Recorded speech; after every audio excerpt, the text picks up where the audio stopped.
और students good morning. आज का टॉपिक रहेगा भारतीय संविधान का भाग 5। भारतीय संविधान का भाग 5वीं वाली बात करेंगे और इसमें आप समझेंगे संघ के बारे में। ठीक है, संघ से रिलेटेड कितने क्वेश्चन बनते हैं और ये सेकेंड ईयर की क्लास में हमें ध्यान देना है कि भाग 5 में संघ से रिलेटेड जितने भी क्वेश्चन आपको बहुविकल्प के रूप में आएंगे उनको समझना है। ठीक है, तो नोट करते जाएंगे। जैसे क्वेश्चन रहेंगे कि भारत के राष्ट्रपति का चुनाव किसके द्वारा किया जाता है। भारत के राष्ट्रपति का चुनाव किसके द्वारा किया जाता है। एक क्वेश्चन बन सकता है संघीय या भाग 5 से उठेगा या फिर क्वेश्चन बन सकता है। तो हम लिख लेंगे उसमें कि संसद के दोनों सदनों, क्या लिखेंगे, संसद के दोनों सदन निम्न और उच्च लोकसभा और राज्यसभा जिसे बोलते हैं, क्या बोलते हैं, लोकसभा और राज्यसभा। ठीक है, लोकसभा और राज्यसभा ये दोनों अपर है तो इनके द्वारा और राज्य की विधानसभाओं व संघीय क्षेत्रों की विधानसभाओं के द्वारा या उनके सदस्यों के निर्वाचन सदस्य।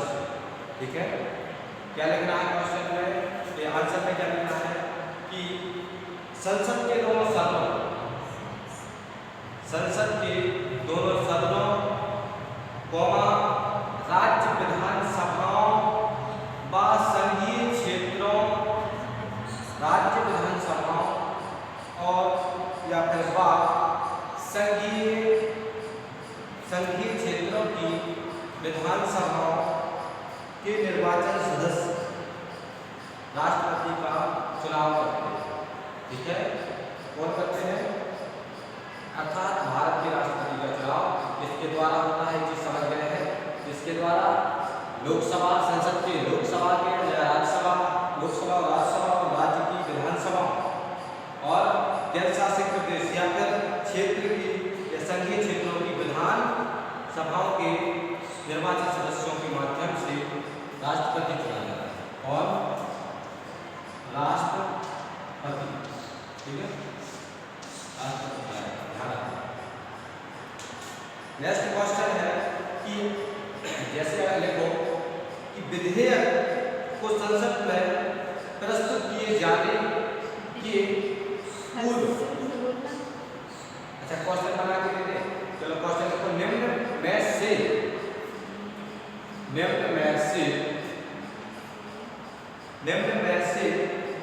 किस विधेयक को संसद में प्रस्तुत किए जाने से पूर्व, इस विधेयक को संसद में प्रस्तुत किए जाने से पूर्व राष्ट्रपति की अनुमति आवश्यक है। राष्ट्रपति की अनुमति आवश्यक है।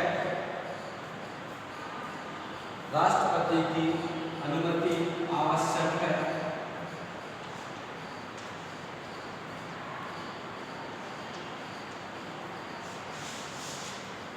तो हमें ध्यान रखना कि जब वित्त विधेयक को पेश करते हैं संसद में तो उसके लिए हमें किसकी आवश्यकता, किसकी अनुमति लेनी पड़ती है, राष्ट्रपति की अनुमति लेना पड़ता है। क्योंकि वित्त विधेयक जब आप पेश करेंगे या फिर वित्त विधेयक संसद में पेश करते या फिर प्रस्तुत करते हैं उस समय में राष्ट्रपति की अनुमति लेनी पड़ती है, फिर उसमें पेश किया जाता है। यानी पेश करने या प्रस्तुत करने से पहले, वित्त विधेयक को हम पेश करने से पहले या फिर प्रस्तुत करने से पहले हमें राष्ट्रपति की अनुमति लेनी पड़ती है। ठीक है, इसके बाद भारत के राष्ट्रपति का चुनाव होता है।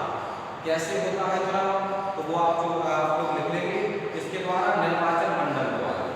ठीक है, किसके द्वारा होता है, निर्वाचन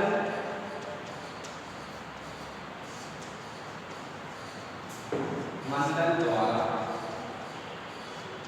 निर्वाचन मंडल के द्वारा राष्ट्रपति का चुनाव। अब निर्वाचन मंडल कौन सा कहलाया गया, जो अभी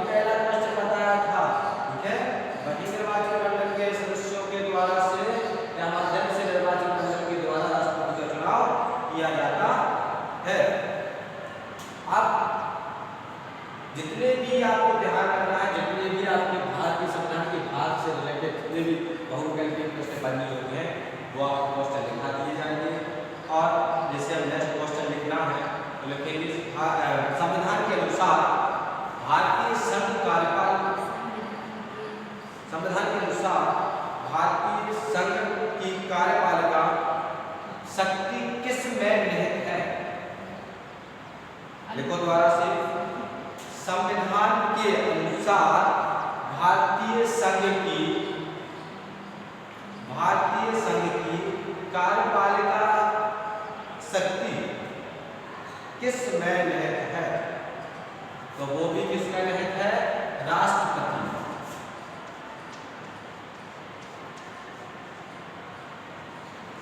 राष्ट्रपति, ठीक है, किसमें है? राष्ट्रपति में नहीं। अब बात आती है कि आप कोई ऐसा क्वेश्चन मिल सकता है, जैसे देखो एक अनुच्छेद से रिलेटेड बता देगा, जैसे अनुच्छेद 352, देखो अनुच्छेद 352 के अंतर्गत जारी की गई आपातकालीन घोषणा, 352 के अंतर्गत जारी की गई आपातकाल घोषणा कितने समय तक जारी रहती है?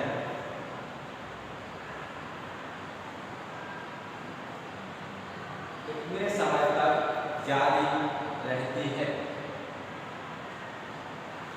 लिखा गया, यदि इसमें लिख लो, यदि संसद के दोनों सदन उसे स्वीकृति प्रदान ना करें, यदि संसद के दोनों सदन उसे स्वीकृति प्रदान ना करें तब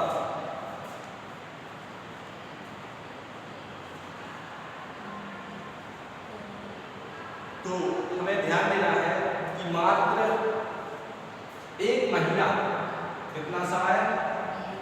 एक माह, कितना? एक महीना जो है, अगर किसी भी प्रकार से अनुच्छेद 352 के तहत आपातकालीन की स्थिति या घोषणा कर दी गई तो उस समय कितने दिन तक यह आपातकालीन घोषणा संविधान के अनुसार जारी, कितने समय तक जारी रह सकती है? एक महीने। कितने माह? एक माह तक यह जारी रहेगी अगर संसद की स्वीकृति ना मिले था, तो उसमें लिखा जाएगा एक माह, ठीक है। नेक्स्ट क्वेश्चन देखेंगे, ऐसी स्थिति हो कि कोई बाहरी आक्रमण से रिलेटेड हो, जैसे लिखो, इसी क्वेश्चन का एक विपरीत क्वेश्चन बना के बता, लिखो जैसे युद्ध, बाहरी आक्रमण या युद्ध, बाहरी आक्रमण या सशस्त्र विद्रोह संबंधी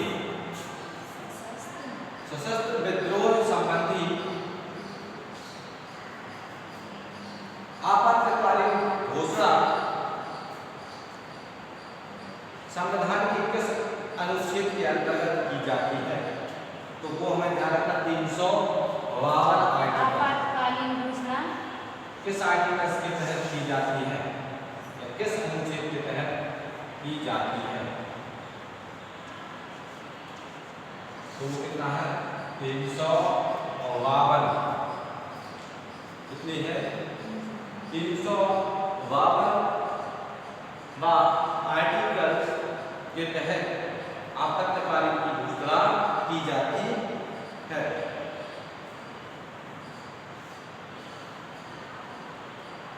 लिखा गया।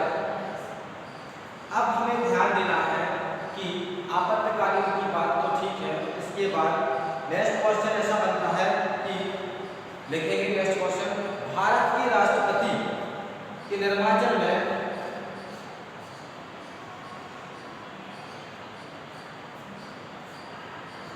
कौन भाग नहीं लेता? ऐसा भी क्वेश्चन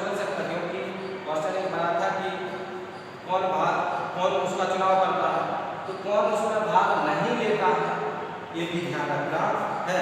तो ध्यान रखना विधान परिषद के सदस्य उसमें भाग नहीं लेते। इसके विधान परिषद के सदस्य इसमें भाग नहीं लेते। इसके चुनाव में राष्ट्रपति के चुनाव में विधान परिषद के सदस्य पार्टिसिपेट नहीं होते हैं या फिर भाग नहीं लेते हैं। इसके बाद अगर पूछा जाए कि भाग कौन लेते हैं, राष्ट्रपति के चुनाव में कौन कौन भाग लेते हैं, तो वो आपको पहले बता दिया है, बताया था संसद बताया था, और क्या बताया था, संघ क्षेत्र वाले विधानसभा को विधानसभा का टाइम था, लेकिन विधान परिषद बस भाग नहीं लेती। विधान परिषद के सदस्य उसमें भाग नहीं लेते। ठीक है। इसके बाद एक और महाभियोग वाली बात इसमें आ जाएगा। महाभियोग वाला उसका क्वेश्चन कि राष्ट्रपति के विरुद्ध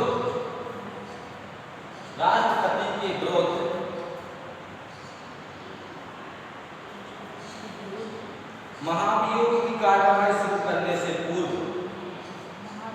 महाभियोग की कार्रवाई शुरू करने से पूर्व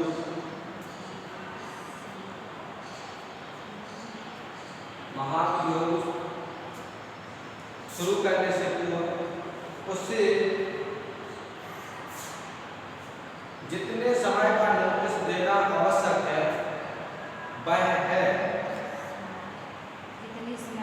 जितने समय का नोटिस देना आवश्यक है वह है,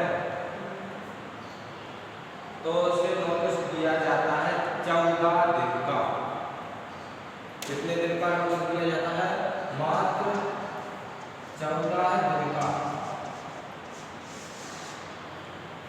ठीक है, 14 दिन का नोटिस दिया जाता है। किसको? अब बात आती है कि जो राष्ट्रपति है, पिछले संघ से रिलेटेड बात करें तो उसमें थोड़ी सी बात ऐसी रहेगी जैसे क्या नाम से राष्ट्रपति से रिलेटेड, प्रधानमंत्री से रिलेटेड, उपराष्ट्रपति से रिलेटेड, मतलब कुल मिला के राष्ट्रपति, उपराष्ट्रपति, प्रधानमंत्री तमाम प्रकार की बातें इसमें आएंगी। ठीक है। तो अब जैसे आपको बताया जाए कि उपराष्ट्रपति पदेन अध्यक्ष होता है किस चीज का, तो लिख लो। अभी राष्ट्रपति के बारे में बात करेंगे, उपराष्ट्रपति के बारे में बात आ जाएगी। ठीक है, लिख लो।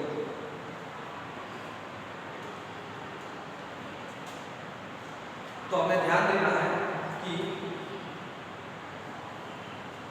अब अगर आपसे पूछा जाए, कोई पूछ ले राष्ट्रपति से रिलेटेड एक क्वेश्चन और आ जाए कि राष्ट्रपति को पद से हटाया जा सकता है या राष्ट्रपति को उसके पद से हटाया जाता है कैसे, तो कैसे हटाएंगे? महाभियोग के द्वारा। महाभियोग के द्वारा ही उसको हटाया जाता है। तो 14 दिन का नोटिस वाली बात जो थी वो महाभियोग की प्रक्रिया वाली। ठीक है। अब उपराष्ट्रपति को हमने बताया था कि उपराष्ट्रपति वाली बात चलेगी कुछ समय के लिए। जैसे उपराष्ट्रपति है तो उपराष्ट्रपति किसका पदेन अध्यक्ष माना जाता है, तो सबसे पहली चीज से क्वेश्चन लिख लो आप कि उपराष्ट्रपति लिख लो। उपराष्ट्रपति पदेन अध्यक्ष होता है राज्यसभा का। किसका? राज्यसभा का। उपराष्ट्रपति राज्यसभा का पदेन अध्यक्ष होता है।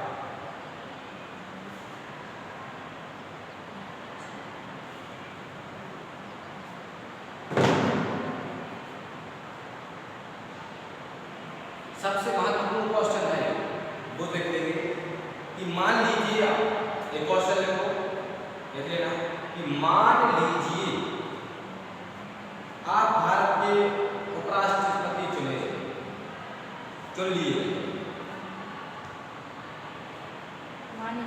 मान लीजिए कि आप भारत के उपराष्ट्रपति चुने गए। ठीक है, चुन लिए गए। तो इस पद पर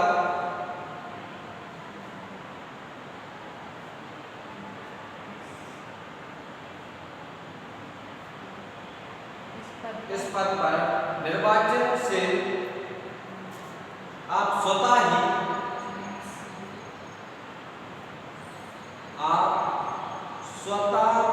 ही जिस पद के पदाधिकारी बन जाएंगे,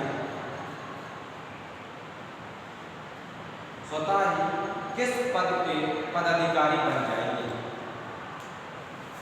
ये क्वेश्चन उसी से रिलेटेड है, क्योंकि पद सभापति चुनने की आवश्यकता नहीं होती। जो व्यक्ति उपराष्ट्रपति बन गया उसे इसका प्रधान सभापति माना जाता है। किसका?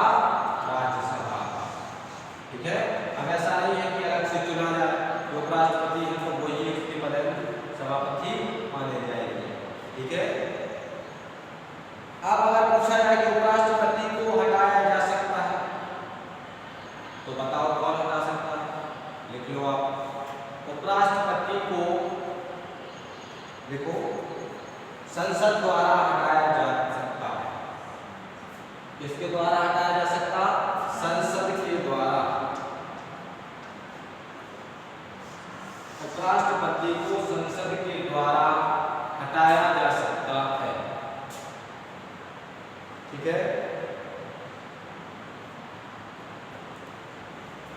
उपराष्ट्रपति को संसद के द्वारा हटाया जा सकता है। ठीक है। हटाने की बात हो, लेकिन उपराष्ट्रपति को, भारत के उपराष्ट्रपति को का चुनाव कौन करता है? कौन चुनता है उपराष्ट्रपति को? तो बताओ कौन चुनता है? लिख लो, एक लिख लो। हटाने से पहले तो यही लिखना था कि उपराष्ट्रपति को, भारत के उपराष्ट्रपति को कौन चुनता है। लिखो क्वेश्चन। तो इसमें भी संसद के दोनों सदनों के सदस्य के द्वारा इनको चुना जाएगा। संसद के दोनों सदनों के द्वारा उपराष्ट्रपति को चुना जाता है। संसद के दोनों सदनों के द्वारा उपराष्ट्रपति को चुना जाता है।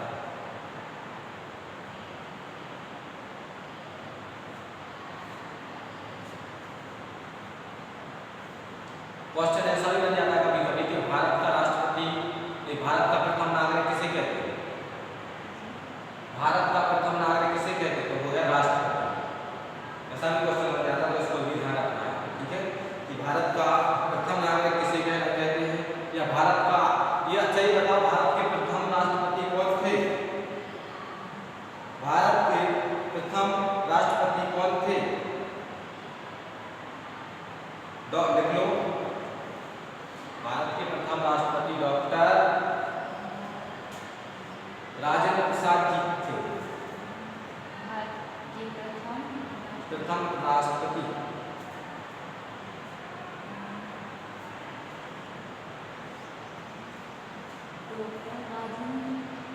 डॉक्टर राजेंद्र प्रसाद। ठीक है। अब बात आती है कि ऐसे भी क्वेश्चन स्पेसिफिक उससे संबंधित है, जैसे भारत की तीनों सेनाओं के सर्वोच्च सेनापति होते हैं या होता है, तो वो भी राष्ट्रपति माना जाता है। अभी वर्तमान का राष्ट्रपति कौन है? रामनाथ कोविंद। ठीक है। तो प्रधानमंत्री माननीय नरेंद्र मोदी जी। ठीक है।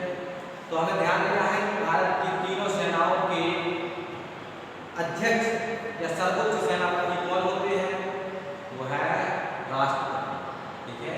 इसे माना जाता है राष्ट्रपति। अब बात आती है एक संघ लोक सेवा आयोग से रिलेटेड क्वेश्चन, वो नोट करो, ये महत्वपूर्ण इंपॉर्टेंट है कि संघ लोक सेवा आयोग के सदस्यों की नियुक्ति, संघ लोक सेवा आयोग की नियुक्ति, संघ लोक सेवा आयोग के सदस्यों के, संघ लोक सेवा आयोग के सदस्यों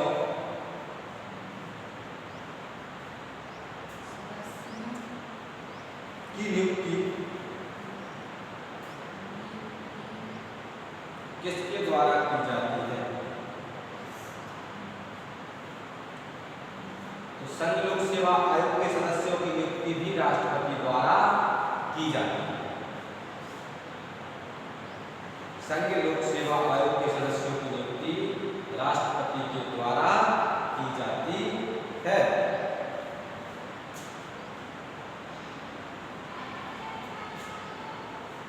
एक क्वेश्चन, मान लिया जाए कि राष्ट्रपति कुछ समय अनुपस्थित है, मान लीजिए उस समय उसका कार्यकाल कौन देखेगा? राष्ट्रपति अनुपस्थित है, कहीं घूमने गया है, बीमार है, या फिर कोई ऐसी परिस्थिति है जिस कारण से वो नहीं है, अनुपस्थित है, उसका पद खाली है, उस समय उस पद का शासन कौन संभालेगा? ठीक है, उपराष्ट्रपति मान लेंगे, लेकिन हो सकता है कि उस समय उपराष्ट्रपति भी कहीं ऐसा हो कि लालच आने के वजह से, या फिर कहीं विदेश गए हो, या फिर कोई विशेष कार्य लगे तो कौन देगा?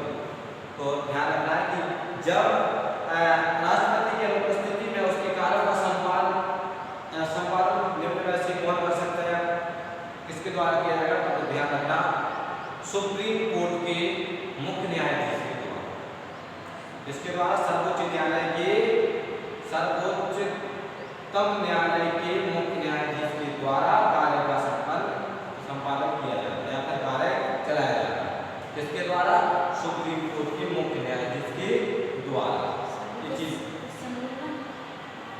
ये ऐसा क्वेश्चन ऐसा बनेगा कि देख लो, राष्ट्रपति की अनुपस्थिति में, राष्ट्रपति की अनुपस्थिति में उसके कार्य का संपादन कौन करता है? कार्यों का संपादन कौन करता है? तो आपको ध्यान देना है कि सुप्रीम कोर्ट के मुख्य न्यायाधीश, सुप्रीम कोर्ट के मुख्य न्यायाधीश, ठीक है, सुप्रीम कोर्ट के मुख्य न्यायाधीश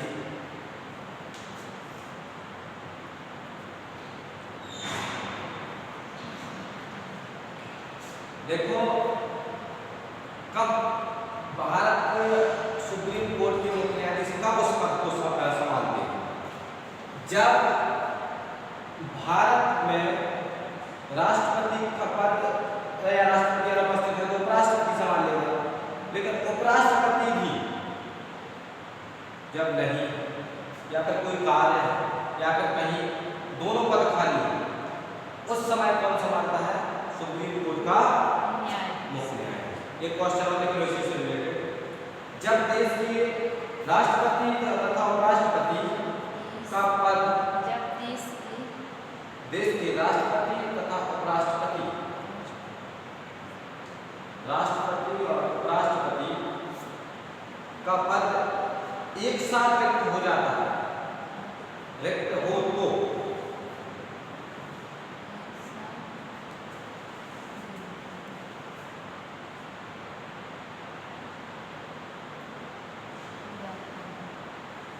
उपराष्ट्रपति का पद एक साथ रिक्त हो, राष्ट्रपति और उपराष्ट्रपति का पद एक साथ रिक्त हो तो राष्ट्रपति के संवैधानिक दायित्व को पूरा करने का अधिकार किसे होता है? राष्ट्रपति के संवैधानिक दायित्व, राष्ट्रपति के संवैधानिक दायित्व को पूरा करने का अधिकार किसको होता है? तो वो भी क्या है? सुप्रीम कोर्ट के मुख्य न्यायाधीश, सुप्रीम कोर्ट के मेन जस्टिस जो होते वही उस समय संवैधानिक दायित्वों पर कार्य करते हैं। ठीक है, ये चीज समझ गए? सुप्रीम कोर्ट के मुख्य न्यायाधीश का, लेकिन अगर सीधी सी बात है कि राष्ट्रपति का पद अकेला खाली है, उस समय उपराष्ट्रपति देख लेता है, उस समय उसका पद कौन देखता? उपराष्ट्रपति।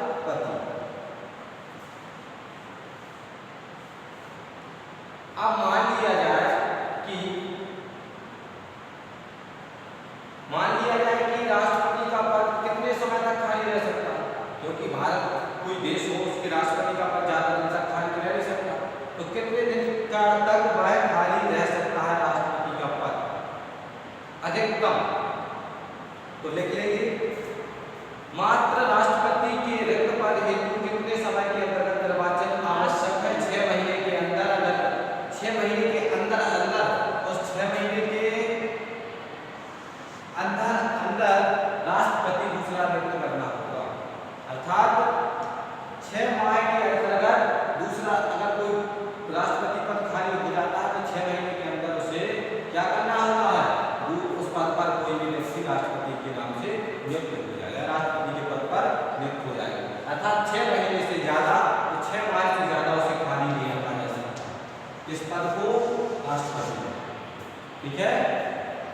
6 मार्क। कितने मार्क की हमने बताई? 6 मार्क।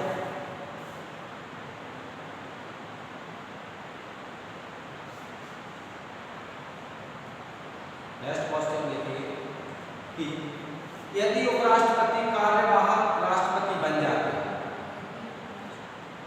यदि उपराष्ट्रपति कार्यवाहक राष्ट्रपति बन जाए तो वह कौन सा कार्य नहीं कर सकते? भी राष्ट्रपति के रूप में उपराष्ट्रपति कार्य करेंगे तो कौन सा कार्य उन्हें करने का अधिकार नहीं है, वो बताना है।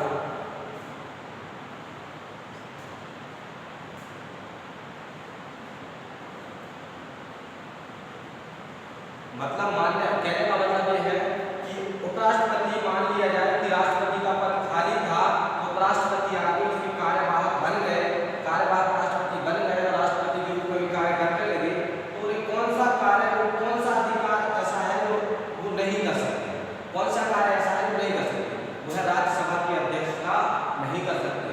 क्यों? किसकी नहीं कर सकते हैं? किसकी नहीं कर सकते अध्यक्षता? राज्यसभा की अध्यक्षता नहीं कर सकते हैं, क्योंकि वो कार्यवाहक अध्यक्ष, कार्यवाहक राष्ट्रपति है, इसलिए वह राज्यसभा की अध्यक्षता नहीं कर सकते।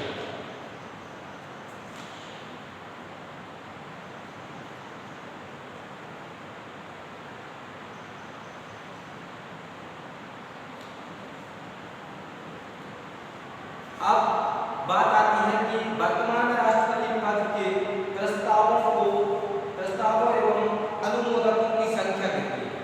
कितने लोग राष्ट्रपति पद के लिए प्रस्ताव कर सकते हैं या फिर अनुमोदित कर सकते हैं? तो अधिकतम 50। कितने? 50 लोग राष्ट्रपति पद के लिए अनुमोदित कर सकते हैं। ठीक है, ध्यान रखना।